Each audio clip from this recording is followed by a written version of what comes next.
Os segredos que vão mudar sua vida.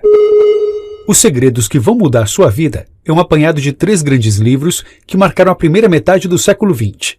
Pense e Enriqueça, de Napoleon Hill, O Poder do Subconsciente, de Joseph Murphy, e Como Falar em Público e Influenciar Pessoas no Mundo dos Negócios, de Dale Carnegie. Todos abordam os caminhos do sucesso, enfatizando que você não precisa nascer bem encaminhado, com os contatos certos, para chegar onde quer chegar. Porém, não prometem nenhuma fórmula rápida, muito menos um segredo místico capaz de transformar sua condição de vida da noite para o dia. Pelo contrário, os segredos que dão nome à obra são avessos às superstições. Por isso, não se deixe enganar pelo poder da mente tão citado nesses livros. Mais do que comunicar um poder aparentemente mágico, os livros querem traduzi-lo para que você o enxergue sem a magia. As palavras podem enganar você, então procure encontrar as respostas nas entrelinhas. Se houver um segredo oculto, é lá que ele estará. Pense e enriqueça. Ainda jovem, Napoleon Hill escutou do próprio Andrew Carnegie, um magnata do aço, o grande segredo da riqueza. Contudo, Carnegie deixou claro que a essência do grande segredo não estava nas palavras que acabara de proferir, pois ela não consegue ser expressa diretamente. Deve, ao invés disso, ser deduzida por cada um. Então incumbiu o jovem Napoleão com a seguinte tarefa: mudar a visão das pessoas de que os ricos só são ricos se tirarem proveito dos outros. Para isso, Napoleon Hill passou 25 anos pesquisando, entrando em contato com as grandes mentes de sua época, e entrevistando os detentores das grandes fortunas. Por fim, sintetizou seus aprendizados em um livro, Pense e Enriqueça. Pratique os 6 passos da riqueza. Todo o livro gira em torno de 6 passos, descritos objetivamente logo em seu início. Contudo, o grande segredo de Carnegie não está ali, pelo menos não de maneira explícita. Os passos apenas apontam uma direção, mas o verdadeiro significado está nas entrelinhas, difícil de ser colocado em palavras. Por esse motivo, o restante do livro destina-se a esmiuçar esses passos, teorizando a respeito da postura mental que deve ser adotada em sua interpretação. Mas antes de chegar lá, conheça-os. 1. Determine o valor exato que deseja ter. 2. Determine o que dar em troca do valor. Nada vem a troco de nada. 3. Estabeleça uma data para ter o dinheiro. 4. Crie um plano e comece a executá-lo, preparado ou não. 5. Faça uma declaração por escrito dos itens anteriores. 6. Leia sua declaração 2 vezes por dia, ao acordar e antes de dormir. Veja, sinta e acredite em si mesmo. Apesar desses passos traduzirem o poder da mente, não há nada de místico, nem em sua execução, nem em sua formulação. Executá-los com base em superstição é a primeira forma de não conseguir o que se quer. O poder da mente não está na crença desmedida em um rito simbólico, mas na fé em sua capacidade de executar muito além do que os passos descrevem. Adquira um desejo ardente. O ponto de partida é definir um propósito. O que você quer? E por que você quer isso? Pense bem, trabalhe no porquê com afinco. Querer dinheiro, todos querem. Só que querer não basta. É preciso um desejo ardente pelo dinheiro. Um desejo tão forte que servirá de combustível para fazê-lo seguir em frente, independente de qualquer adversidade. E esse combustível só se obtém quando o motivo de você estar fazendo o que está fazendo está completamente claro. O desejo não está relacionado apenas com o querer, mas também com o que você definiu para dar em troca. Você não age sobre o querer, você age na construção do que está oferecendo. Isso significa que a ardência não deve vir só do impulso pelo dinheiro, mas da execução em si. Você deve encontrar a sua vocação. O problema é que dificilmente seus planos vão dar certo de primeira. E sem a perseverança, fruto principal do desejo ardente, você desistirá logo que a adversidade se mostrar. Lembre-se que muitas vezes o sucesso está a um passo de uma derrota. Muitas vezes o ensinamento transmitido por ela é o necessário para que você chegue lá. Todo fracasso carrega consigo a semente de um sucesso equivalente. Outra característica fundamental do desejo ardente é a consciência do sucesso. A maioria vive consciente do fracasso, evocando pensamentos de escassez, miséria e derrota. No entanto, ao adquirir um desejo ardente, você muda sua mentalidade para a de abundância e ganha a esperança de que sua ideia louca pode realmente dar certo ao final. Permita-se ser envolvido pela fé. A transmutação do pensamento em algo tangível do desejo em riqueza só ocorre sob os estados de espírito corretos. Porém, mais uma vez, não se deixe levar pelas palavras, ou ache que há algo de místico ou supersticioso nessa transmutação. Nada ocorre sem uma ação clara, portanto, ao partir do desejo, você precisa transformá-lo em um plano. O melhor dos planos pode demorar a lhe aparecer, mas isso não deve impedi-lo de começar. O ponto de virada entre ter o impulso do desejo e começar a executar algo está na fé cultivada em suas ações. Fé é uma palavra que pode evocar interpretações diversas dependendo de quem está lendo, mas aqui ela possui uma definição única. Para entendê-la, precisamos entender o seu surgimento. Após adquirir um desejo ardente, você se torna consciente do sucesso.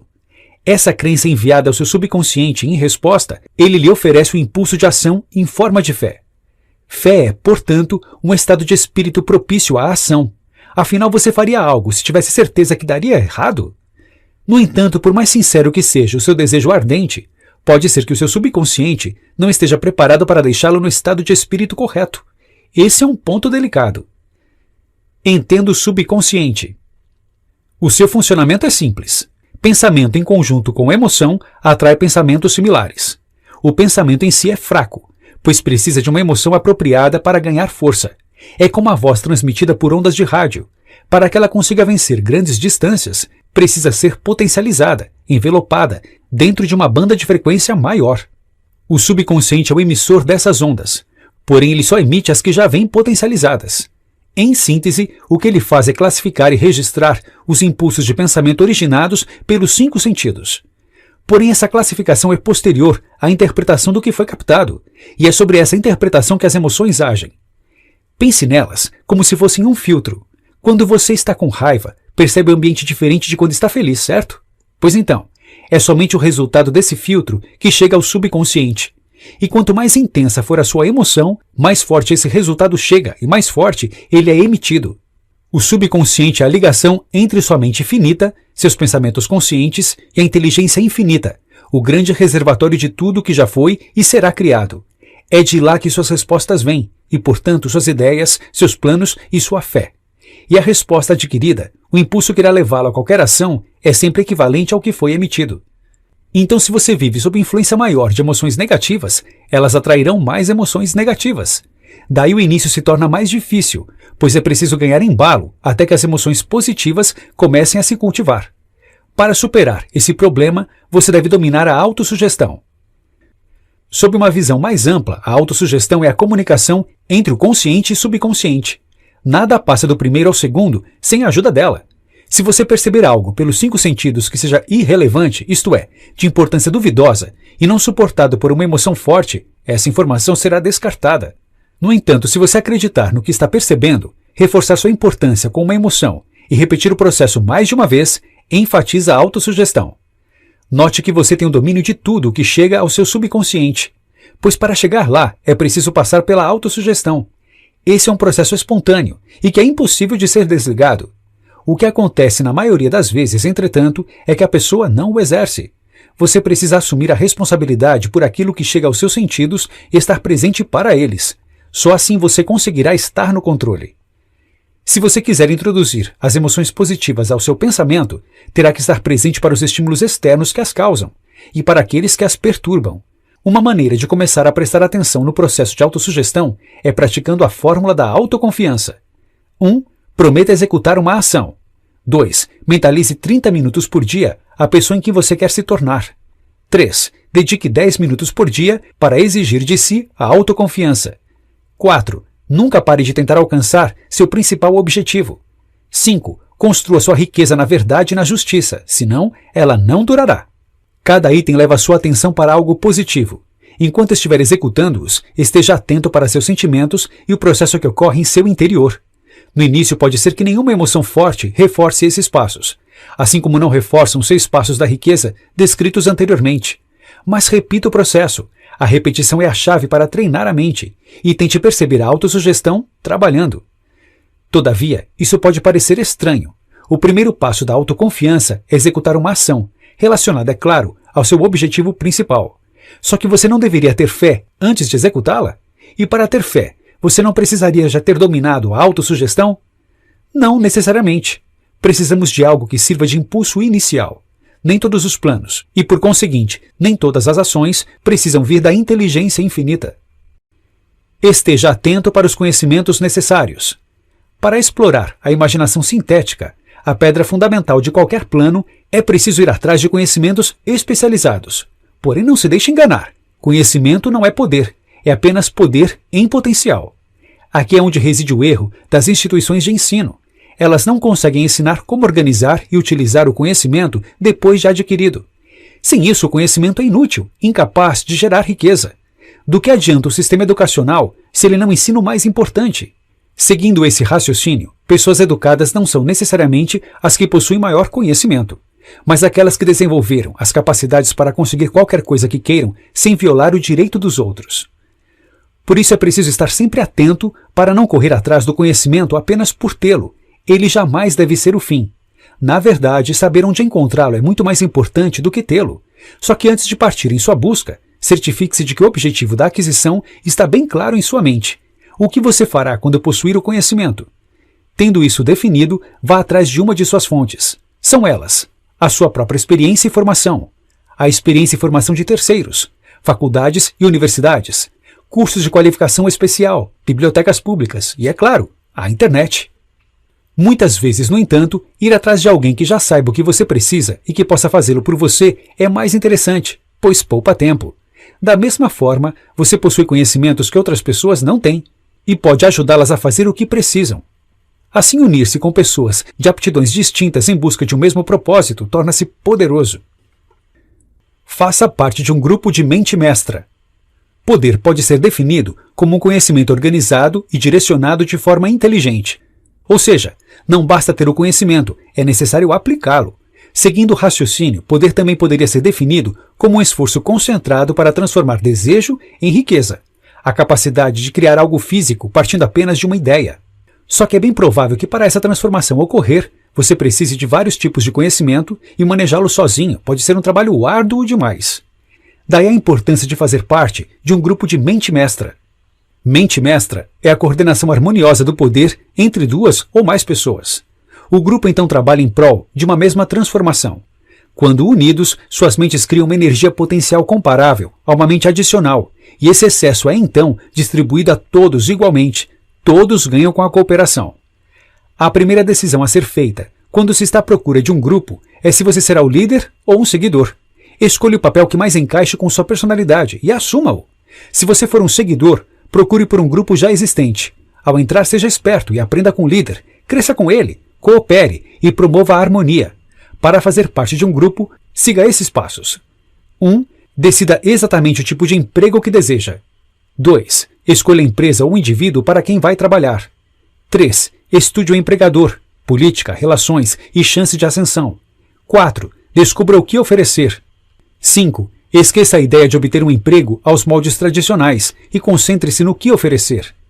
6. Peça a um profissional que ajude você a colocar o plano pensado no papel. 7. Apresente o plano para a pessoa com a autoridade apropriada. Por outro lado, se você está pensando em liderar, assuma a responsabilidade. A liderança exige amadurecimento, autocontrole, firmeza, empatia e fazer mais do que espera que os outros façam por você. Para ser um líder, siga essas etapas. 1. Alice um grupo de pessoas para criar e realizar o plano. 2. Decida os benefícios que cada integrante terá em troca de sua cooperação. 3. Marque reuniões pelo menos 2 vezes por semana, até que o plano esteja bem lapidado. Aprenda outras técnicas de autossugestão. Nada chega ao subconsciente sem autorização do consciente, lembra?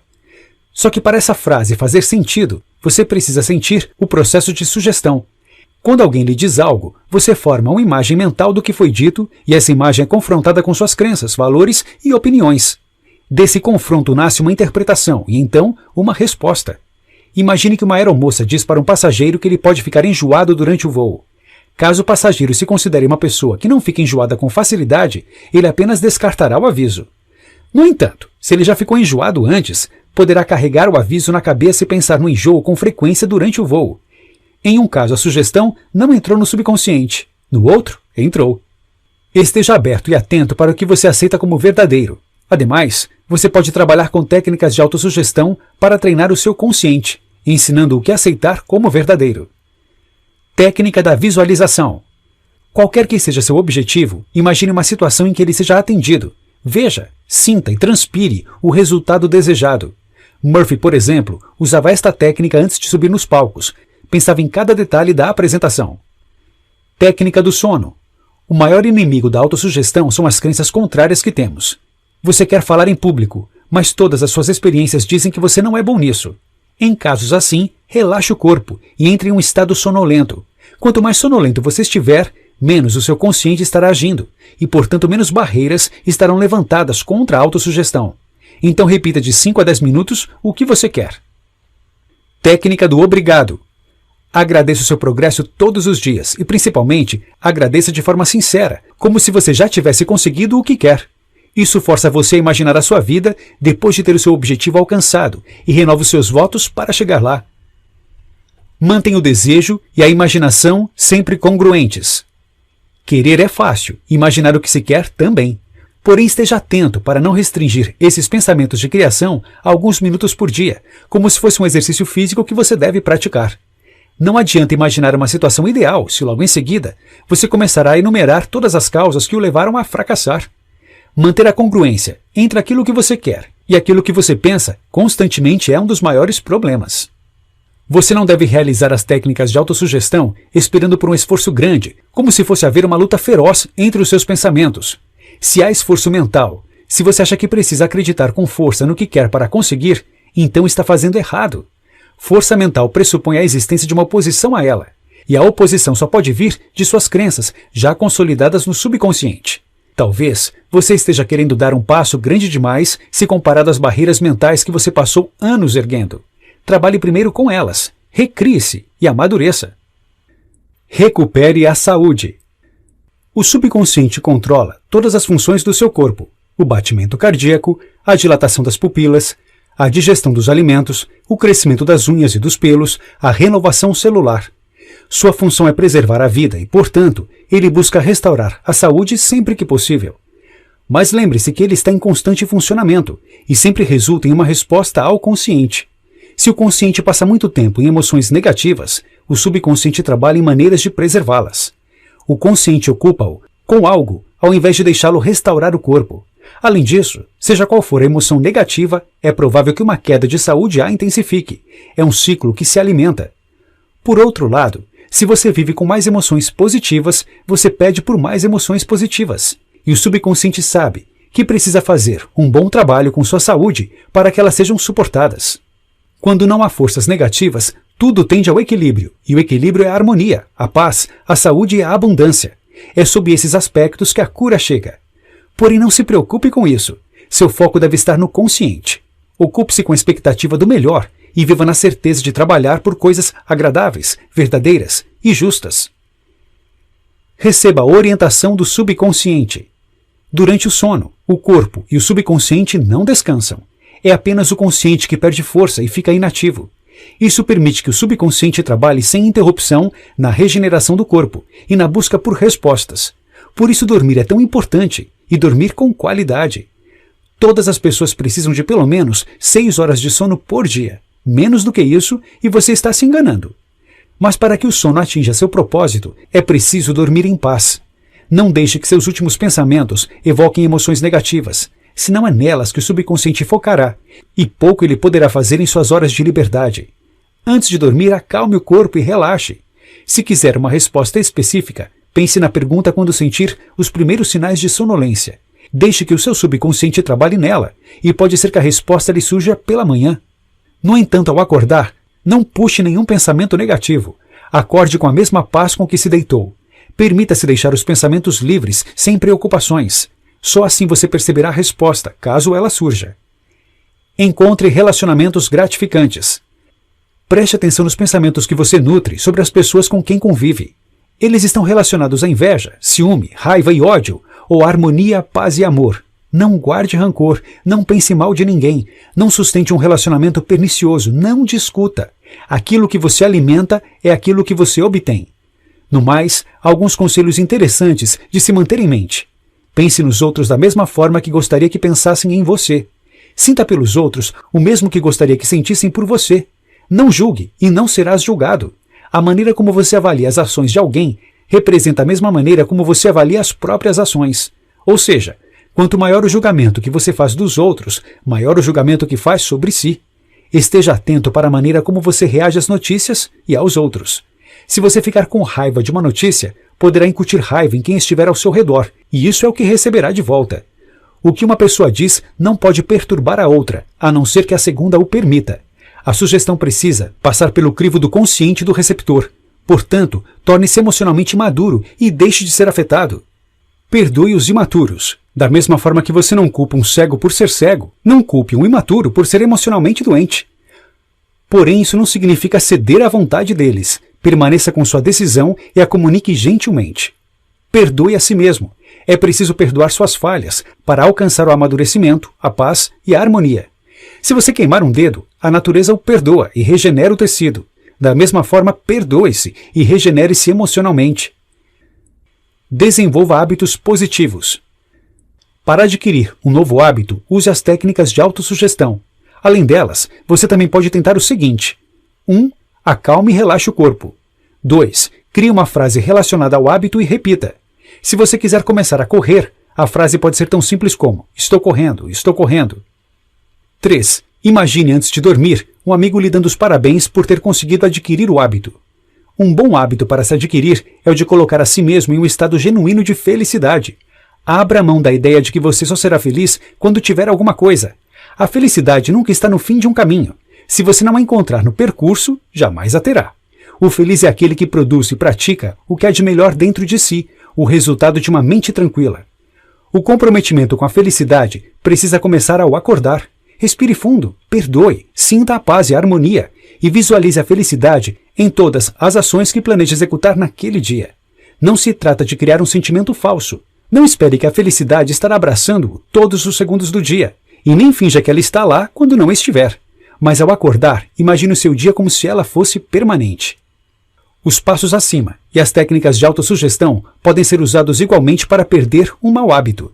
Seja parar de fumar ou comer doces em excesso. Nesse caso, imagine seu amigo dando os parabéns por você finalmente ter parado de fazer o que fazia. Como falar em público e influenciar pessoas. Dificilmente você conseguirá alcançar seus objetivos sozinho. Relacionar-se com outras pessoas é uma parte fundamental do caminho e, portanto, é importante saber como tirar o máximo proveito dessas relações, nutrindo-as de modo que haja uma cooperação mútua. O segredo para influenciar os outros é exatamente este: desenvolver amizades recíprocas. Veja as regras de ouro de Carnegie. 1. Não critique, não condene, não se queixe. 2. Mostre apreço de modo honesto e sincero. 3. Desperte forte desejo nos demais. 4. Torne-se verdadeiramente interessado na outra pessoa. 5. Sorria. 6. Lembre-se que o nome de uma pessoa é o som mais doce em qualquer idioma. 7. Seja um bom ouvinte. Incentive os outros a falarem sobre si mesmos. 8. Fale de coisas que interessam a outra pessoa. 9. Faça a outra pessoa sentir-se importante e faça-o com sinceridade. Conquiste as pessoas com sua maneira de pensar. 1. A única maneira de vencer uma discussão é evitá-la. 2. Respeite a opinião dos outros. Nunca diga a uma pessoa que ela está errada. 3. Se você estiver errado, reconheça o próprio erro rápida e energicamente. 4. Comece de maneira amigável. 5. Leve a outra pessoa a dizer sim imediatamente. 6. Deixe a outra pessoa falar a maior parte da conversa. 7. Deixe que a outra pessoa sinta que a ideia é dela. 8. Procure honestamente ver as questões do ponto de vista da outra pessoa. 9. Seja receptivo às ideias e aos anseios da outra pessoa. 10. Apele para os motivos mais nobres. 11. Dramatize suas ideias. 12. Lance um desafio. Chegue sempre à frente. Para estar à frente, você não pode se limitar à educação tradicional. Se quiser alcançar o emprego dos sonhos ou empreender, você precisa se destacar. E só conseguirá fazer isso se for atrás do que poucos estão indo. A melhor maneira de complementar a educação é convivendo com outras pessoas, interagindo e prestando atenção nelas, estudando-as, procurando entendê-las genuinamente. E já que você não está preparado logo que termina a faculdade, não deve se frustrar com os seus erros. Há muito a aprender ainda. Na verdade, considere um erro apenas quando cometê-lo uma segunda vez. Então aprenda com eles, aprenda com tudo, esteja sempre aprendendo. Entretanto, o conhecimento não é tudo. Uma pesquisa feita pela instituição de Carnegie revelou que apenas 15% do sucesso de alguém é determinado pelo conhecimento. Os outros 85% dependem da personalidade. Entenda a personalidade como o nível de seus atos que interessam e sirvam às outras pessoas. Ou seja, ter uma boa personalidade significa gerar valor aos outros. Desenvolva uma boa personalidade. Assim como qualquer outra habilidade, isso pode e deve ser adquirido. Para desenvolvê-la, considere 1. Praticar um esporte físico e um jogo de inteligência, como xadrez ou videogame, uma vez por semana. Eles desenvolvem o espírito esportivo e o altruísmo. 2. Faça algo por outras pessoas. Participe de um projeto voluntário, dê aula de graça aos domingos ou faça uma campanha para arrecadar agasalhos. Doar-se é gerar valor aos outros e, portanto, é desenvolver uma boa personalidade. 3. Tenha interesse pelo próprio trabalho. Aprender a fazê-lo de forma excepcional é fazê-lo com entusiasmo. Isso influencia sua personalidade. Ademais, entregar-se ao trabalho impede você de fechar-se em seus próprios problemas. Pense no resultado e em como outras pessoas irão se beneficiar dele. Desenvolva coragem e autoconfiança pela oratória. 1. Comece com um desejo ardente. Saber a razão por trás de sua oratória e em como ela se encaixa em seu grande objetivo é o que lhe oferece motivação para seguir em frente e superar medos e anseios, inclusive o de falar em público. 2. Conheça profundamente o assunto sobre o que vai falar. E não fale apenas por falar. Fale quando realmente tiver algo a dizer e saber exatamente do que se trata. 3. Haja com confiança. Antes da apresentação, respire fundo por 30 segundos. Fique ereto, cabeça erguida e olhe nos olhos de sua plateia. Imagine que eles lhe devam dinheiro e estão ali para lhe implorar por uma extensão de prazo. 4. Pratique. O mais importante dos passos. Pois não importa quão bem você domine os outros, é somente falando que você aprende a falar. Prepare a palestra. Durante a preparação, considere os seguintes conselhos. Não cubra muita coisa em pouco tempo. Escolha 1 ou 2 tópicos em um discurso breve.